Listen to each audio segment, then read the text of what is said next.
Yeah, so I'm Mark Zimmerman. I'm the president and chief operating officer of Renters Warehouse. Most of y'all know me. Hello, hello.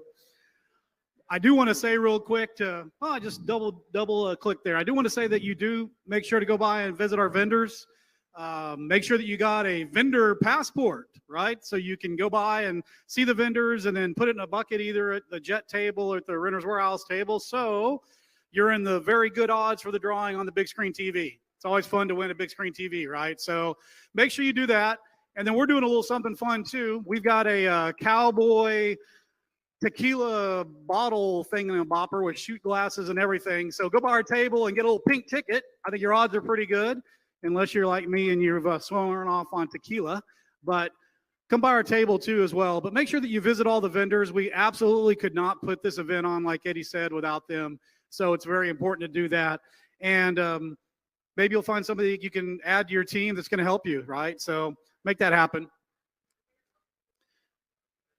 So normally I talk about what we do or what we've done and why you want to engage with Renters Warehouse on the property leasing and property management side.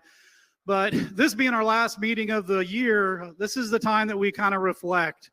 And I wanted to share some crazy information from you guys, especially for those DIYers out there, because these are all things that you've got to do as a landlord as you become a rental property portfolio holder. And if you don't have someone helping you do that, this is the kind of stuff that you're going to have to do. I want to go through these numbers because I think it kind of highlights what our team does to help our clients and to help our residents. So, I mean, right now we currently manage about $128 million worth of rental property. It's just under 900 doors. So we manage a lot of doors. We started 9 years ago with 0 doors and just a couple of employees. And now, as you see here, we actually hired some more employees last year during the pandemic, and we're up to 33 employees now. So we've really been able to grow, and that's from, you know, our clients helping us out by letting us manage and lease their properties. We have about 1,200 residents that we also work with in all those rental properties, and we collected $13 million worth of rent so far this year. $13 million worth of rent. Pretty crazy. The number that I was surprised about is we only evicted 17 people this year so far. 17 people out of 900 properties. Isn't that crazy? Well, the big reason why we were able to keep our evictions down, which we want to do, right? You don't want your resident to leave because then you've got to release the property. It costs you a lot of money. I think is this number right here. $129,000 worth of rental assistance we were able to help our residents get through all the different government programs during the pandemic. Thank you very much. I mean, helping somebody to find that money and understand the programs and understanding what they needed to do to get the money, that's very important. And a lot of people don't know what to do. And so that's why the evictions are so low, is we were able to keep our residents keep paying the rent with government assistance, which means as landlords, we got our rent. Fantastic. Everybody wins. So that number was pretty exciting for me. How about this one? Hats off to our maintenance department that we have. Our 3 maintenance coordinators handled 6,400 maintenance requests this year. 6,400. And I promise you, most of those were leaky pipes breaking at midnight, like I said on the podcast, right? Nothing ever goes wrong at Wednesday at 2 in the afternoon. It's always on the weekend. But, you know, almost 6,500 maintenance requests. We actually leased 261 properties. People are still renting. Our days on market right now are about 17, 18 days. So yes, it's a hard sales market. Yes, people are selling their houses quickly, but guess what? People are renting houses more than ever before too. So it's great to be a landlord, because those people that can't get a house to buy because of the craziness that's going on with the bidding and all that other stuff that you see, they got to live somewhere. Might as well live in your house. So 261 properties we rented. How about this? We renewed almost 300 leases this year. That's fantastic too. Every time a tenant renews and stays in the property, that means you're not paying for a make-ready, right? You're not having vacancy that you're having to pay for and paying a leasing agent to find you another tenant, right? So that's a good thing. And then I'm really happy about these last 2, and then I'll get out of your hair. One, we're now at 1,341 5-star Google reviews. And that's, again, speaks well of our team and the job that they do for our clients and our residents. There's no other property management company in Houston that has 1,300 5-star reviews. I promise you can go look at that. And then lastly, we just got awarded last month the winner of distinction from the Better Business Bureau. We've won it every year that we've been open, and it's a big deal. And that, again, speaks well to us. So hopefully I didn't bore you with all these numbers. I think some of them were kind of crazy with the repairs, right? And the evictions and $13 million worth of rent. But it just shows you that this is what we're going to do for you. We're going to think outside the box. We're going to try and keep your resident in the property so you make money. And at, what did I tell Jon Pierre earlier? At $4.30 a day, basically that's what $129 divided by 30 days, $4.30 a day, price of one Starbucks coffee. That's what it costs for us to manage your property. So it's not going to break the bank. So come and see us. Thank you all the time. Have a great Thanksgiving. We won't see you next month. So have a great Christmas, and we'll see you in January, in the third week of January. Right, Johnny? Yeah. Thanks, guys. Who wants to do an HGTV reality show? It sounds real fun. Well, you're at the right spot, because this young man, I'm going to call you young man. Thank you, sir. Started at the Jet Lending Renters Warehouse meeting how many years ago? Now we're 6 years ago. 6 years ago. He walks into this meeting as a rookie. Now he's got not one, but 2 HGTV shows. 2 Steps Home and Going for Sold. Is that correct, sir? Yes, sir. Westfield High School. That's right. Spring, Texas. We're honored to have you.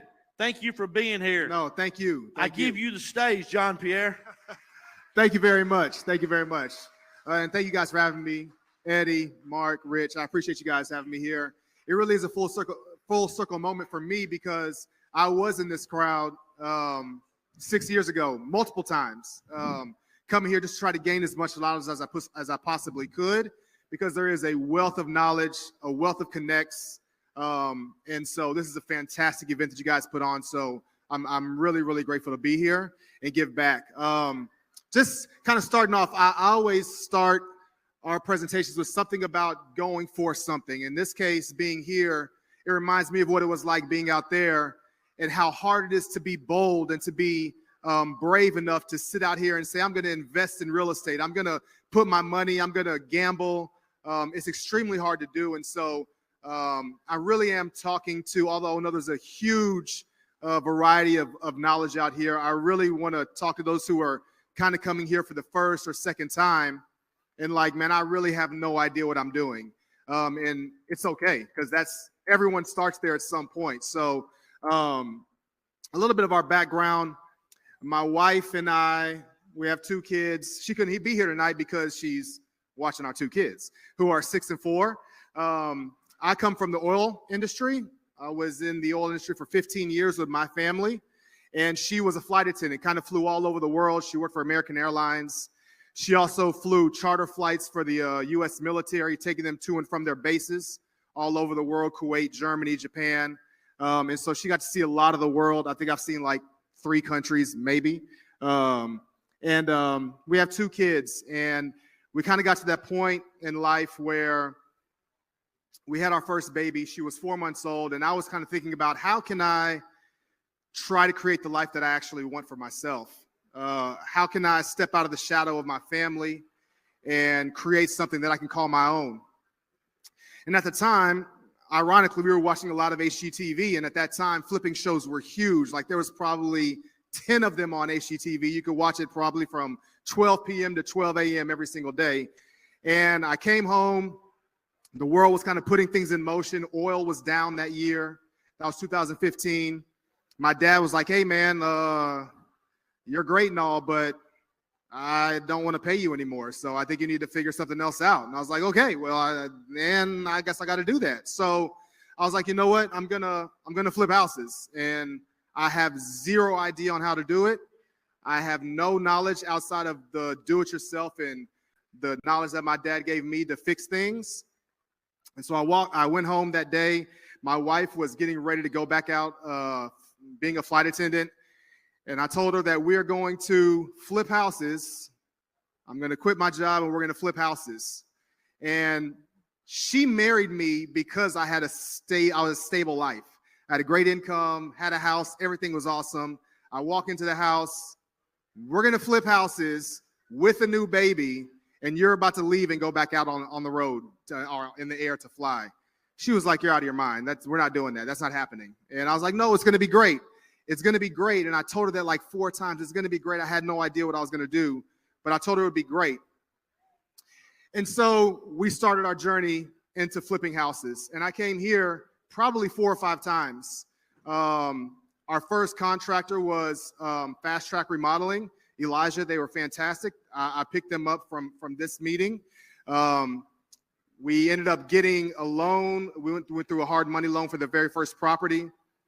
The biggest thing that I want to talk about tonight really is about the emotional fortitude that you have to start in this business. And for all those who have kind of been in this business for a while, you know the ups and downs that come with being an entrepreneur. It's extremely hard to buy your first house mentally, not necessarily with the money or anything, but it's extremely hard to get over that barrier of, I'm going to risk myself and my livelihood to try to pursue a dream. We passed on probably 15 houses that I thought were good deals, but because I was too scared, I didn't do it. We finally bought a house that was 1 block from our house that we lived in.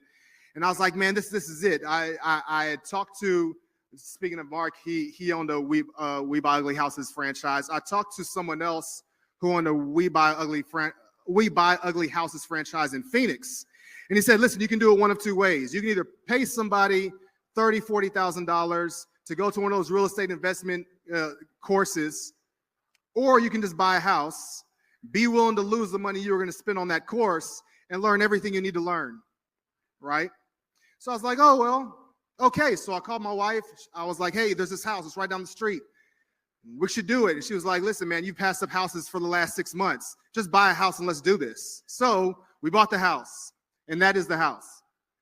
She flew in from Phoenix that day to sign the paperwork with me and then flew right back out. That's her and her American Airlines outfit at that time. So she flew in. You can't see it, but this right here, this little corner right there, that little is the bassinet that our baby was in. So we buy the house. We start renovating it. I made 3 mistakes to buy this house. Number 1, I bought it for too much.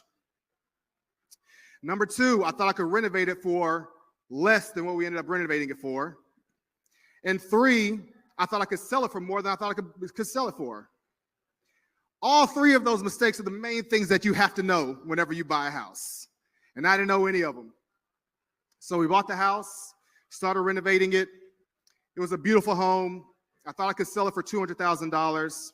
We ended up selling it for $175,000, and I lost $10,000 over the course of 9 months. So going for broke, I told my wife that it would be great, and she asked, how long would you do it? And I said, until we lose everything.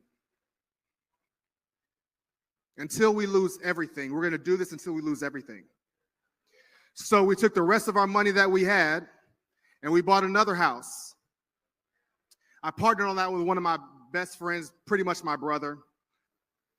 We put our money into it. We probably had $5,000 or $10,000 left in the bank, all of our banks, everything together. That house sold in 2 days for $20,000 over what we thought we could sell it for. And that house saved us, literally, because we held on to that house for 3 more months.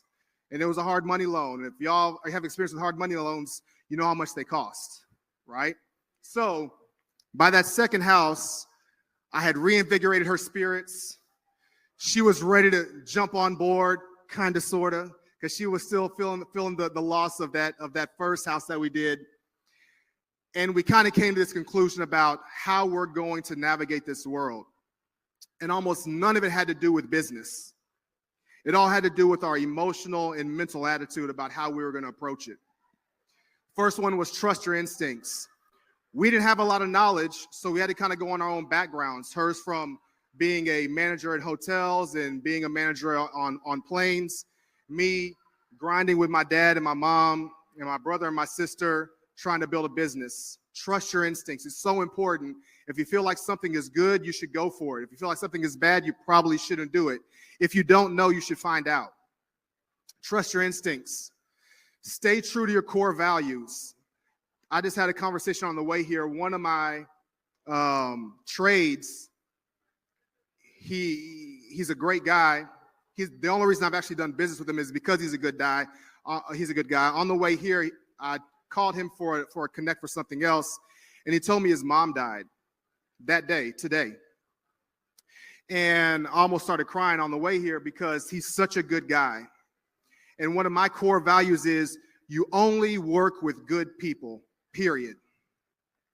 Doesn't matter if they cost you more, if they're if they have their faults, as long as it's not about business, but you have to deal with good people. And that's one of my core values. Remember the whys. We had a baby. I was making this whole new adventure. Why was I doing this? And my reason was because I was going to live a life that I was passionate about and that I wanted to live. I wasn't going to chase money because I had a good job. I didn't want to be a millionaire. I wanted to do what I actually genuinely loved. And renovating houses and chasing my own ability to be the man in my household was what I wanted to do. And then one of the things we quickly learned was you have to be able to execute in the face of diversity. All of my experienced entrepreneurs know that you're going to come across hurdles. You're going to come across things that are going to throw you off your path, make your day feel like crap, keep you up at night figuring out what you're going to do about this problem. You have to be able to wake up that next day and execute, because you won't make it to the next day if you don't finish that day out. And lastly, you have to be able to work. And that became very prominent whenever we got into our third flip. On our third flip, because I was so scared, the only way that I could figure out how to manage my own anxiety and my own fear was I hated social media, but I was like, man, my kid is here. She's doing this really cool thing. She's playing with the tools. I'm going to start making videos of my kids and post them on Instagram and YouTube, and just let them enjoy the process of what we're doing. And by that time, on our third flip, production companies started calling us and emailing us. And I was like, this is stupid. That's not real. And literally, I think we had 3 production companies in our email, and they sat in there for about 2 weeks because I didn't even open them. I thought it was stupid. I was like, there's no way that's real. Eventually, one of those production companies called us and was like, hey, we emailed you. And I was like, oh, it's real. Oh, hey, okay, what's going on? So we started talking about the ideas of possibly making a TV show, and I'm not going to get into the details of how that works, but you have to go through a lot of steps and do a lot of things in order to get somebody to approve you to be on TV. We went through that process. In that time, my wife was pregnant with our son, and we got greenlit for a pilot show. We started filming our pilot for Going for Sold when our son was 8 weeks old. And now he's 4. So we've been on TV his whole life, which is pretty cool. That said, that process is grueling. And filming a TV show, although it is an amazing experience, it will show you, I think I was telling Mark this, I guarantee you, it will show you every weakness that you have as a business. It'll show you every weakness that you have as a person. It'll show you every weakness that you have as a group. And it tests you. And the only way you get through it is working your butt off. There were many nights that we didn't sleep because we had to finish a house to reveal it for TV the next day. And so I would work all the way through the night. That said, what you see on TV and what you see on social media isn't reality. Not that it's not real, but there's so much more to what happens in life. And for all you guys that are out here, for your first time, understand that while you hear about how much money you can make, it takes an incredible amount of work. It takes an incredible amount of will for you to fight through to get to that point. It doesn't happen overnight, even though TV kind of happened for us overnight, right? We were the exception to that rule. The lessons that I learned through the process of filming 2 shows, number 1 was create processes. The one thing that we were missing as we were filming TV, real quick backdrop, when we started filming our show, we were renovating 2 houses every 6 months. We started filming our TV show on our 6th flip. And we went from renovating 2 houses every 6 months to renovating 6 houses in 18 weeks. If you don't have a process, you will be what we were, which was never sleeping, always tired, always hungry, always stressed, not knowing where the money's coming, not knowing where the money's going. It sucks. That part of it sucks. And so the main thing we learn from that is that you have to create processes. You have to figure out how you're going to document everything that you put into a house, how you're going to manage your money, how you're going to deal with the fact that what you thought the plan was going to be doesn't turn out the plan. You need to make sure that you're putting your processes into place. And that for us is an ever evolving part of our business. We're always trying to figure out how we can make our processes better. I think every time Eddie jumped up here, he said, "Are there any questions?" And there was rarely a question. It's so important for you to find a mentor, find a guide, and ask questions. There are no stupid questions. There is no pride to be lost by trying to learn more, by trying to find somebody who can help you, because they are out there and people want to help. So you have to find a mentor. You have to find someone who can guide you, and you can always and should always ask questions. And lastly, probably the most important thing for me is believing in yourself and manifesting your own destiny. And my wife has an unbelievable ability to do that. Manifest the dreams, put into action, and actually believe. She told me this the day before yesterday. She said that I never realized that you can never dream big enough. You can always dream bigger than whatever it is that you're dreaming. And that's whether you're a millionaire, a billionaire, a zero-air, whatever it is. You can always dream bigger. So never stop dreaming big. Now, as we move forward where we are now, because of our TV shows, we started off really in the investing world, going for sold. That was strictly about flipping houses. Because Mary has such a great design eye, people started calling us to renovate their houses like what they saw on TV. That kind of led to the opportunity to create Two Steps Home, which was where we would help someone get their house ready to sell for a smaller budget. Then I would help them find their next house, and we would turn their next house into their dream home. So Mary's design, as it evolved, it went from flipping to designing on a budget and going for in Two Steps Home to now designing whatever she wanted to a much larger budget. And that kind of really fit her wheelhouse.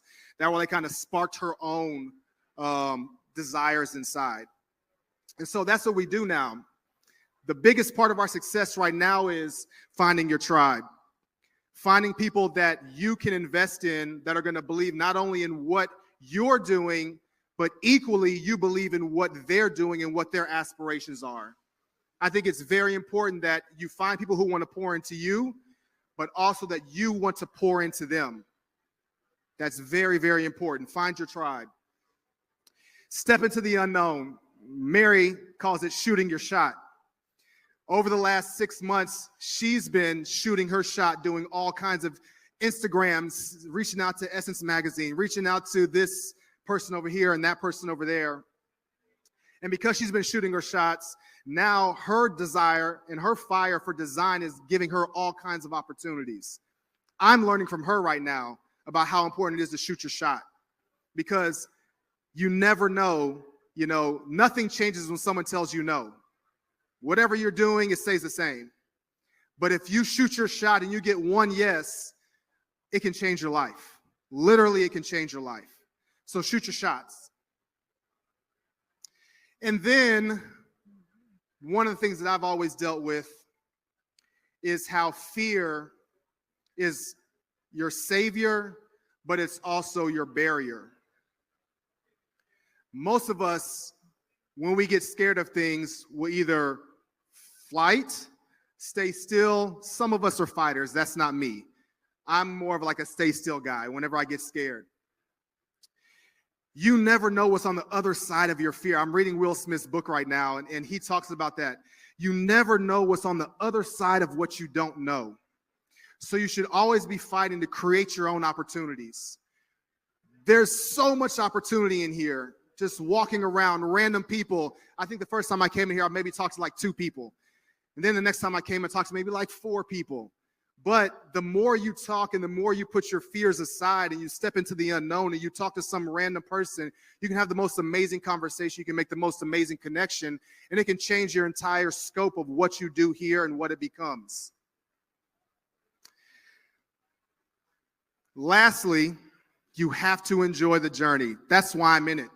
We're here. I'm literally standing on the stage because I made the commitment to enjoy my life, enjoy my journey, and know that whatever it is I think is my precipice, there's something after that. The journey is your entire life. There's no goal that you're going to reach that's going to make you stop. There's always something after that. Know that whatever your accomplishment, whatever your dreams are, whatever it is you think you're trying to accomplish in the investment world and the real estate world, it doesn't stop when you get to that accomplishment. You got to keep going and enjoy the journey. That's pretty much all I have, guys. I love questions. If you have questions, feel free to ask us. Let's get to it. Thank you, sir. I appreciate it. So if anybody has any questions for Jon Pierre, just raise your hand, and he's going to help out you on stage. On the other side, all right. Now's the time to ask. I'm sorry, was I supposed to go over here? I thought I was supposed to come back up on this side of the stage. All right, now you remember he's on a 2-question max. So, Yes, sir. speak up. Can't hear you. There we go.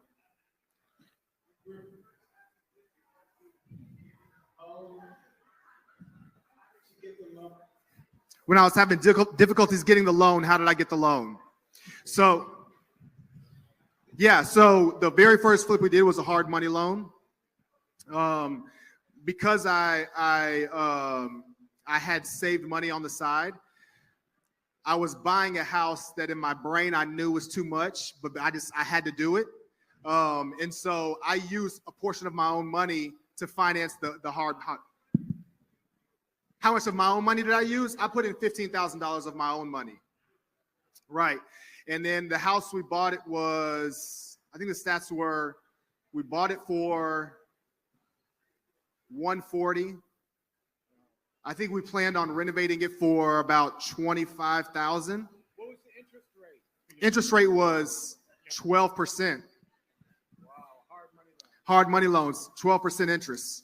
That sucks. So how much each month did you pay? So I paid $1,200 every month. And we held it for 9 months. It's always a great motivator to make you move quick to flip that house, right? Man, I'm telling you. Hey, before the next question, if you've got your drawings for the vendors, we're gonna need to grab all of those because we're gonna give away this TV here in just a little bit. Absolutely. Here's a question. Good. Right up here in front, Jon Pierre. Yes. Are you currently still investing in real estate? So currently, no, but because of all the things that I have done, there's always opportunities. So I never say no to a good deal. That's one of the things I did learn, thankfully. I don't say no to a good deal, but it's probably been about nine months since we actually flipped a house. I am, but I have a radio face. All right, right here in the back, Jon Pierre. Yes, sir. Yes, ma'am. How did you find the homes to flip? Oh, that's a great question. So it started networking here. I started getting on a lot of, wholesalers lists. Then I started going to the Harris County website for auctions. And then I would go to the auctions that they had every month. I know they stopped those for quite a while during COVID. Did they start doing those again, the county auctions? Oh, yeah. Okay, so those are back on. So I would go to those auctions, would be a place I would look. I would door knock.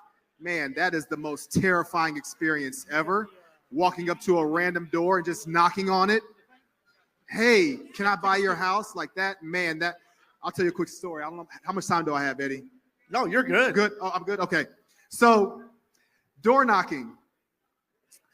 I told him, I put together a list, got in my car. I was by myself. I drove around to 8 properties. I drove up to the first house. I was like, man, I think they're home. Let's go to the next one.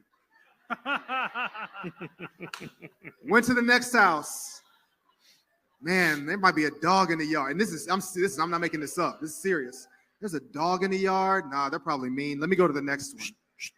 Thank you. Went to the next house. Oh, looks like nobody's home. All right, let's try it. Get out my car, walk up.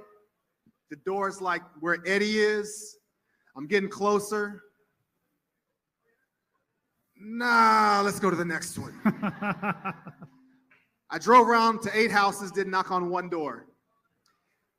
2 days later, I told my friend to come with me. For whatever reason, for me, when I'm by myself, my brain is like on fire with talking to myself, right? And the person in your brain is always like your worst enemy. So I had my friend come, and he was like, man, are you sure you're gonna do this? I'm like, man, it's gonna be great. Let's do this. Man, yeah, I'm good. We're gonna do it. We're gonna do it. So we went up to the very first house. I go up. I was about to turn around, but my friend was in his car waiting on me to knock on this door. So I knock on the door. I stand back far away because I'm like, man, they might pull out a gun. I don't know. I have no idea what's going to happen right now. A lady peers through her curtain, her little window on the side. She opens the door, and I said, hi, I saw your house. Looked like it was going to go for an auction. I wanted to see if you're interested in letting me buy your house. She steps out. We have a quick 3-minute conversation. She said to me, God put you in front of my door. And she came up and she gave me a hug. And I started crying.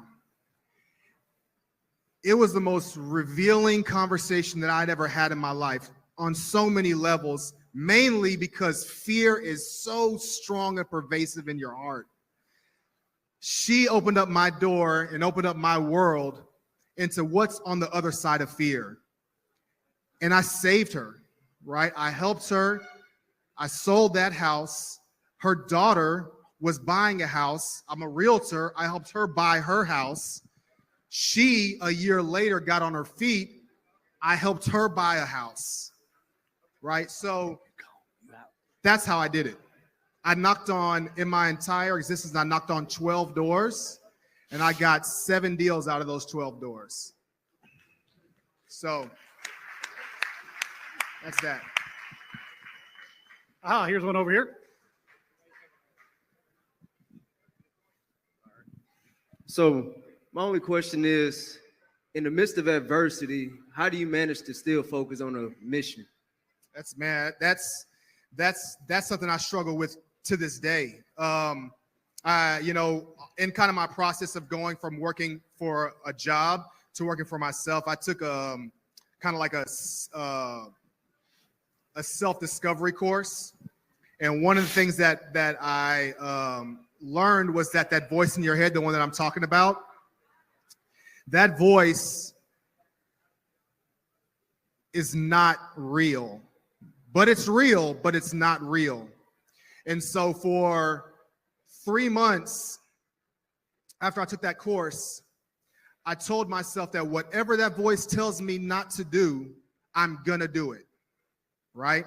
So whenever it said, don't call your mom, I just picked up the phone and I called her.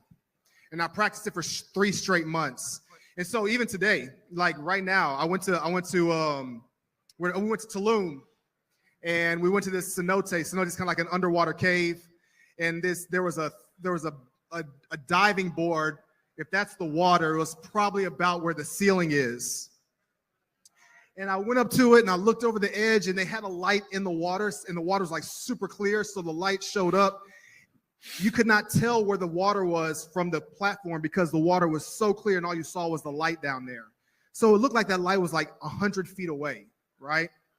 And so I stepped back, I looked again, Looked over my shoulder. The same friend who went with me to go knock on doors, he came with me to Tulum. And I looked at it, and my brain said, don't. And I took one step back, and I just took off running and jumped, right? And so it's the practice of not listening to that voice, because that voice is going to tell you that the adversity is too much. It's always too much. You can't do it. You can't handle it. What happens if you fail? It doesn't matter. You just jump. That's Just it. jump. Just jump. Anybody have any questions? Aha.